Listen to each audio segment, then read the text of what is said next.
General Policy Statement.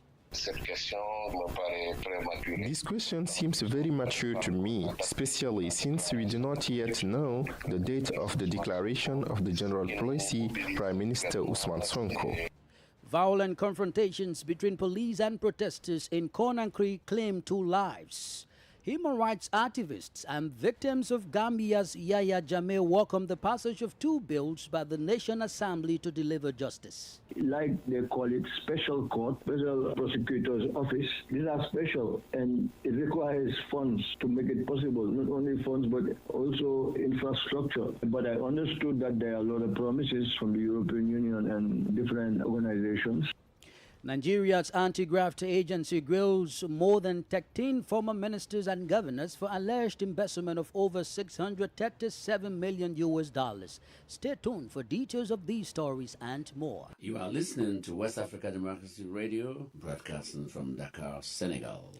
Many thanks for joining us and a warm welcome to our listeners in the Gambia, Ghana, Liberia and Sierra Leone.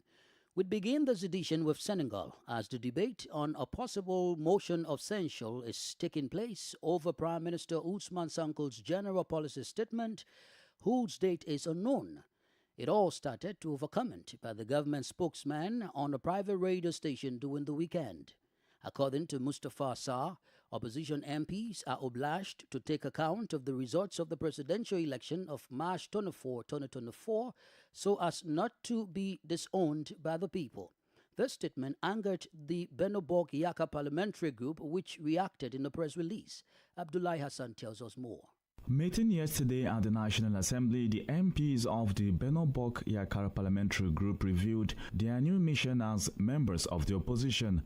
At a time when the debate over a possible motion of censure on the Prime Minister's general policy statement is being debated, Abdul Umbao and company say they are determined to assume their role and their missions with full responsibility and the interests of Senegal and the Senegalese as their compass, end of quote.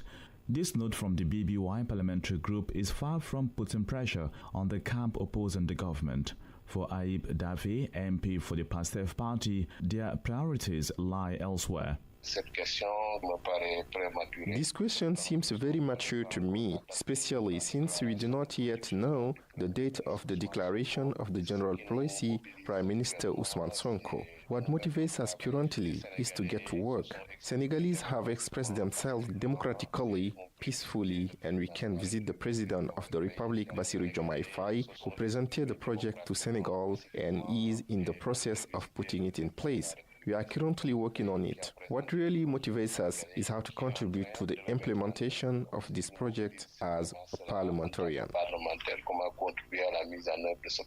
Article 86 of the Senegalese constitution allows parliamentarians to force the resignation of the government through a motion of censure. But for former MP Sheikh Omar Sy, it is not in the interest of the BBY parliamentary group to work for the resignation of Ousmane Sonko's government. The motion of censure is a political act. The opposition used it before, but I don't think it is in Benobok Yaka's interest to do it right now. For me, it doesn't make sense. Even if they have legitimacy and equality, they should listen to the Prime Minister and now let the people decide. But I think that as opposition, Benobok Yaka want to go, in my opinion, in this process of imposing a motion of censure. In December 2022, the Yewi Askanwi parliamentary group tabled a motion of censure against former Prime Minister Amadou Ba. The motion received only 55 votes out of a total of 165 MPs. Abdullahi Hassan with that report. In the Gambia, human rights activists and victims of the Yaya Jammeh regime have praised the National Assembly for the bills passed on Monday. They are the Special Prosecutor's Office Bill 2024 and the Accountability Mechanism Bill, which seeks a comprehensive framework for prosecuting individuals implicated in serious human rights violations identified by the Truth, Reconciliation and Reparations Commission, TRRC, from 1994 to 2017.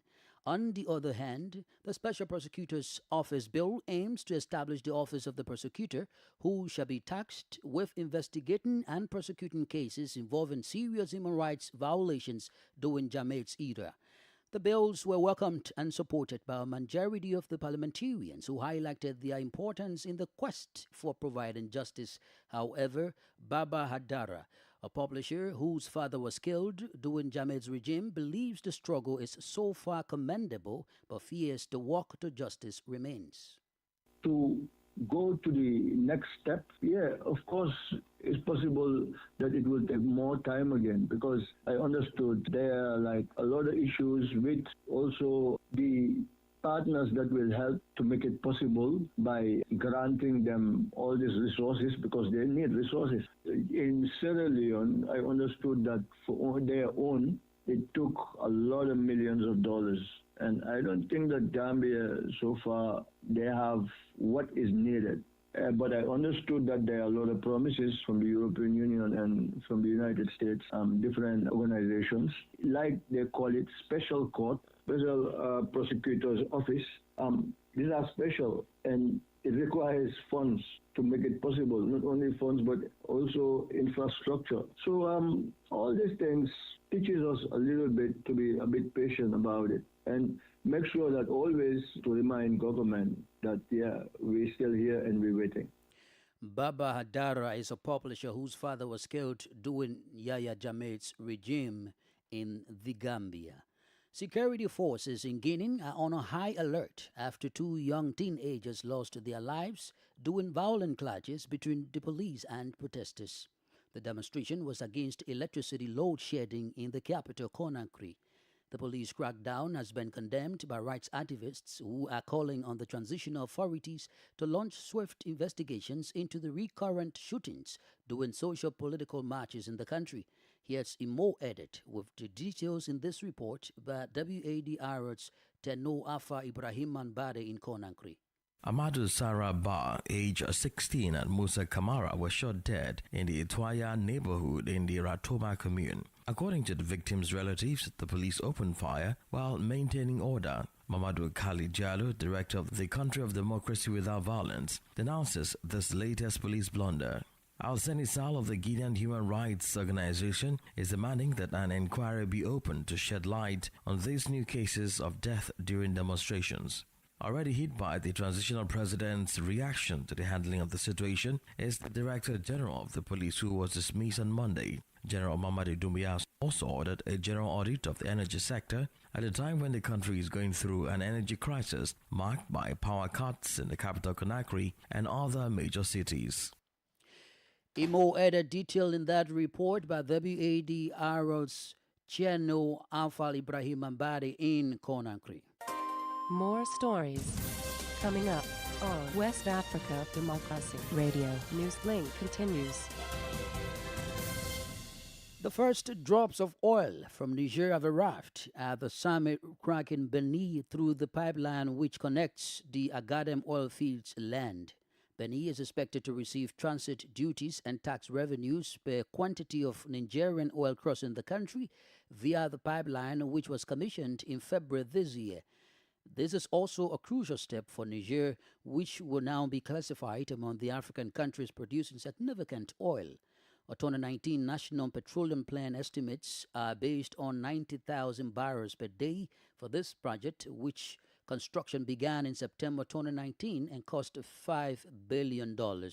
According to the African Petroleum Producer Organization, the landlocked West African nation is believed to be sitting on 1 billion barrels of crude reserves. However, the Nigerian authorities are yet to announce the arrival of oil on the border and platform, not the date of the first exports, and no Benin's authority has also spoken about the latest development. Businesses in Ghana are lamenting the impact of the worsening power crisis on their operations as calls intensify for the government to issue a load-shedding timetable. Power supplied in the country has taken a turn for the worse, with many areas left in darkness daily. The energy think tank in Ghana, the Institute for Energy Security, has criticized the poor handling of the situation and called for the sacking of the Minister for Energy, Dr. Matthew Opoku Prempeh. The minister had recently dismissed calls for a load-shedding timetable to help power consumers plan their lives. WADR's Nadia Titi in Accra reports. According to most business owners in the country, they are operating below full capacity as a result of the current erratic supply of power. They say they cannot break even because of the high operational costs occasioned by the unannounced power outages, popularly known as doomsor. Numerous factories and workshops are compelled to operate below full capacity or bear the burden of paying extra for generators. Executive Secretary of the Food and Beverages Association of Ghana, Samuel Agri, emphasizes the need for government to provide a load-shedding timetable now before things get out of hand. Now we are saying it, that if there's the need for you to provide us with a timetable, do it at least so it will help us to plan. They are not listening to us. They are waiting until such a time where all businesses will collapse. And now they come and apologize. You're apologizing for what? A frustrated hospital operator complains bitterly about how an oxygen machine has been destroyed by the erratic supply of power. Apart from the dollar CD, where my capital is almost depleted, now I have been losing a lot of my stock because of this load shedding. My $8,000 machine that I used to generate oxygen for my fishes, it just blew up 3 days ago. What sort of wickedness is this? Energy think tank in Ghana, the Institute for Energy Security, has criticized the poor handling of the situation and called for the sacking of the Minister for Energy, Dr. Matthew Poku-Prempeh, who recently dismissed calls for a load shedding timetable to help power consumers plan their lives. I think sometimes we downplay the issues, thinking that we can wish the problem away. So the call for the minister to resign or be sacked, we think is justified because effective leadership is crucial in times of crisis and like this. And if the minister is unable to fulfill this role, a change may be necessary to address the challenges facing the power sector. Meanwhile, energy analyst Kwame Jantua says government must find resources to power thermal plants in the country to resolve the crisis. What Ghanaians want, find the money to give us electricity, period. For WADR, Nadia Titi, Accra.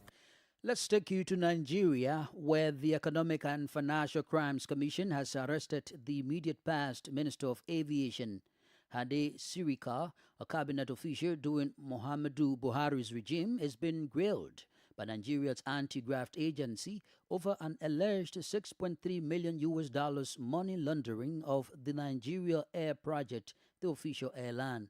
Sirika is one of the men and former ministers, governors, lawmakers, senior federal executive and judicial staff currently on an investigation for corrupt practices.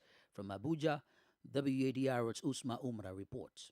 The Economic and Financial Crimes Commission, EFCC, is currently investigating 13 former governors and some former ministers. These personalities are under the radar of the anti-graft agency for money laundering, roughly estimated at 853.8 billion naira, equivalent to 673 million United States dollars. Chief among the cases involves the immediate past Minister of Aviation, Hadi Sirika, who has been arrested and been investigated for embezzling about 8 billion naira or 6.3 million US dollars. The funds were meant for the Nigeria Air Project, casually publicized during Muhammadu Buhari's last days in office. Another prominent case that has garnered attention is one involving Yahaya Bello, the immediate past governor of Kogi State in north-central Nigeria. Bello, in a dramatic manner last week, escaped arrest by the operatives of the EFCC, leading to him being declared wanted by the commission.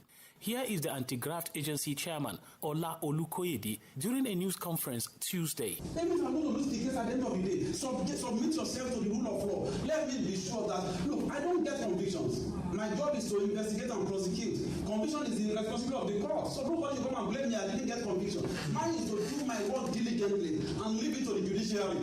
For civil society to follow up. High-level corruption has had a devastating impact on Nigeria's development, undermining the country's economic growth, political stability, and social progress. It has diverted resources away from essential public services, exacerbated poverty and inequality, and eroded trust in government institutions. For Newslink on West Africa Democracy Radio, Usman Umar reporting from Abuja.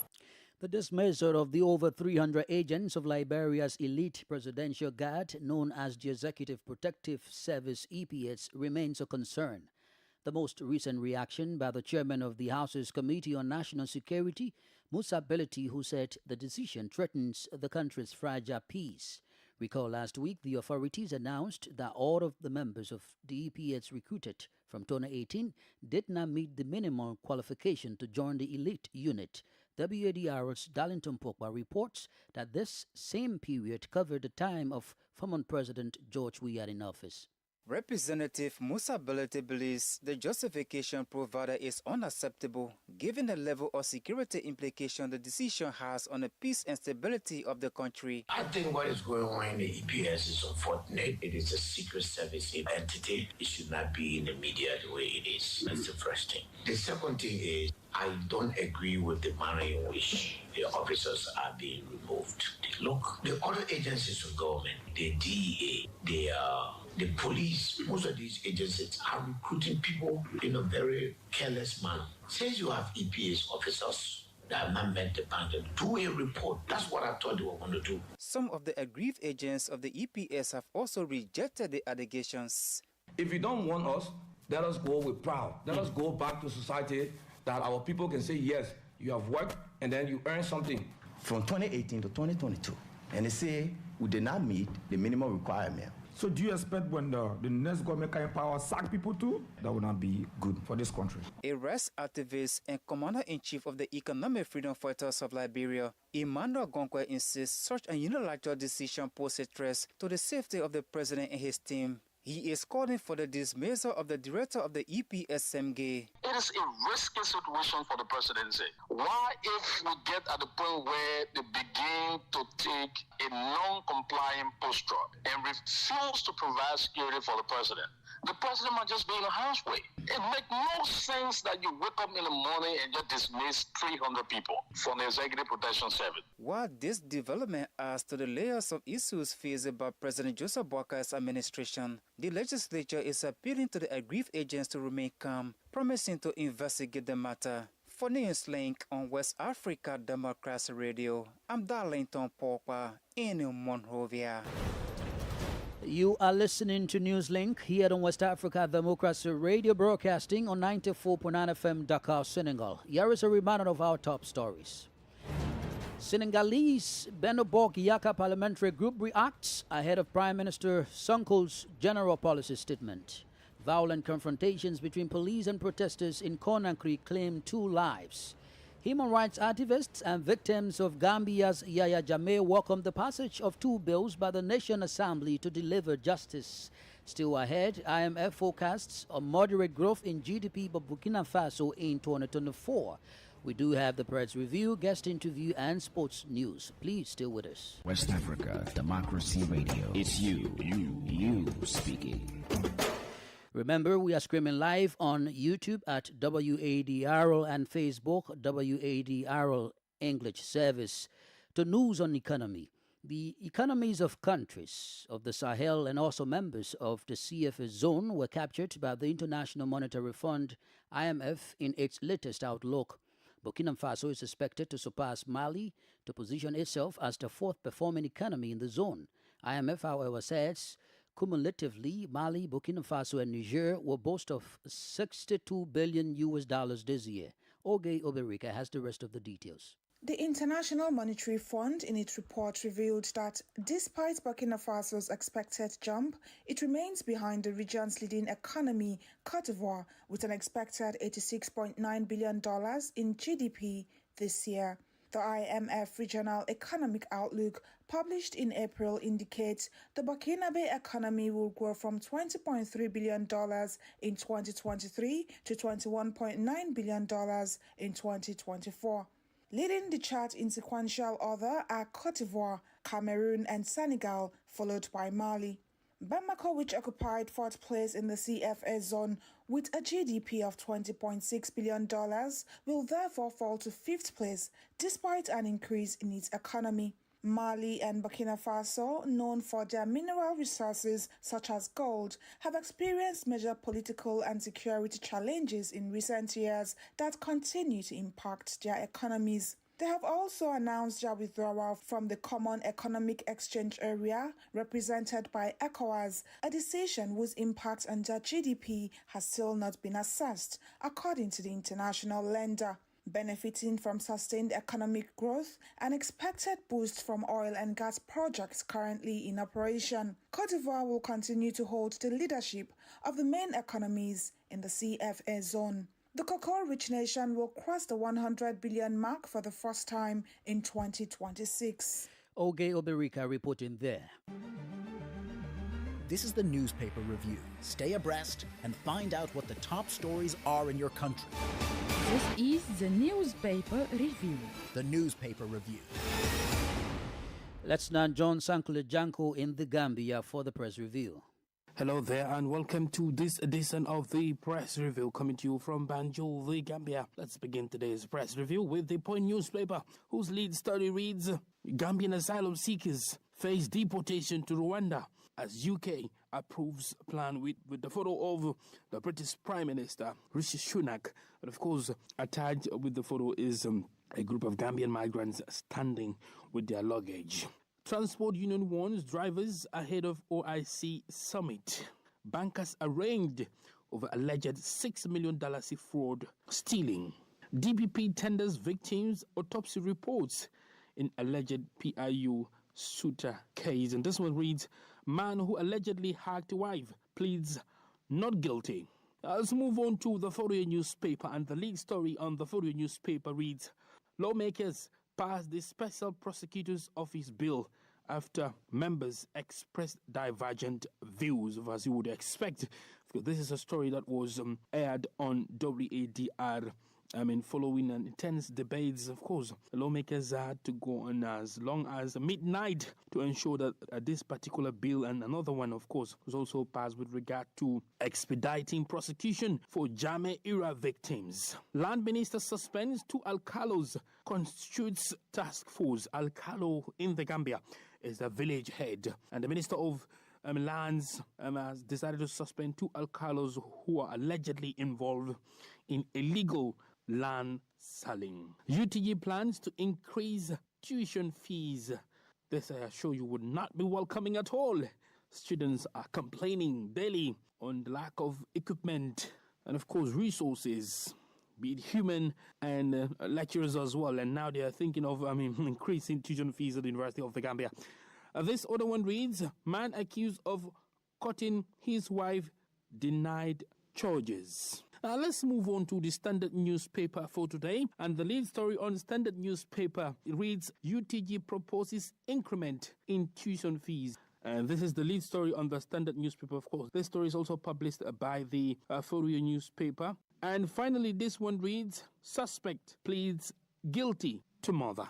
I'm afraid these are the major stories making headlines on Gambian dailies, and it's back to you in the studio. Sankule Janko there with the press review.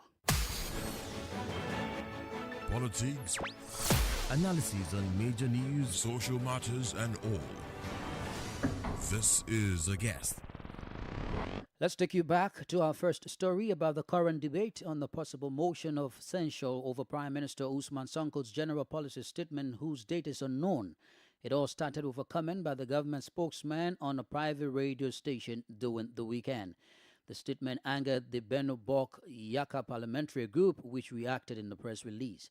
Ibrahim Khan is an African Union governance expert. He thinks the current discussion could bring a split among members of the opposition Benobok Yaka parliamentary group who are raising concerns. I think it's just an attempt by the new opposition, because those who were in power in February are now in opposition and want to show that they exist. You can talk about this motion when, after the Prime Minister has gone to the Parliament and presented the new program. And this new program will be maybe presented in the next 3 months. And nobody knows what direction the government is going to take in terms of new announcement, new program, new strategy, new policies. And already the opposition is talking about introducing measure to tackle the government. So I think it doesn't make sense, this kind of debate, because we don't know what the Prime Minister is going to present. From now to the time the Prime Minister Sonko will be presenting his new program, many things can happen. within the different coalition. People can move from one majority to another one. People can decide to not to belong anymore to the former majority party. So many things can happen. The Benobok Yaka parliamentary group's reaction to this seems otherwise. Could they be already against the general policy that is yet to be announced? Well, Benobok Yaka as an opposition can be questioned now because some parties have already decided to leave Benobok Yaka, and we don't know in 1 or 2 months what will be the reality of Benobok Yaka. There are many political parties within Benobok Yaka and that have members at the parliament that are already discussing their future within Benobok Yaka. And if they decide to leave Benobok Yaka, it means that Benobok Yaka will no longer have a majority. I'm particularly thinking of the Parti Socialiste, within which there is a real debate about what to do about their own future as a political party in the Senegalese political landscape. What if the parliament uses Article 86 of the Senegalese constitution to force the resignation of the government through a motion of censure regarding the general policy? What do you think will happen? Let me explain to you what is the current situation. We are in end of April, so beginning of May. The Prime Minister has 2 other months to present his program, and we will be then in July. And technically, in September, the President of the Republic can dissolve the Parliament. You don't know, I don't know what will be the conversation by end of July when the program is presented, because, you know, these are politicians, they will be fighting for their survival. Many of them know that if the parliament is dissolved, they will not come back to the parliament as members of that institution. So they will be keen to support the initiative of the government. So there are so many uncertainties that for me, it's not really wise to start speculating now on what will be, you know, the situation in end of July, because there are so many things that can happen and that can change the current majority in the parliament. Ibrahim Khan is an AU governance expert. Now, in the world of sports, former Ivory Coast and Chelsea striker Didier Drogba said the revamped FA Club World Cup provided a great opportunity for African teams to become world champions. Drogba was endorsing FIFA's plan for the tournament next year, which includes 32 teams playing in the United States. The total includes 4 teams from Africa, Asia, and America, 6 from South America, plus 12 European clubs. We have come to the end of this edition of Newslink from West Africa Democracy Radio, broadcasting from Dakar, Senegal. Thank you for listening, and many thanks to Krista Mukidi for the technical support.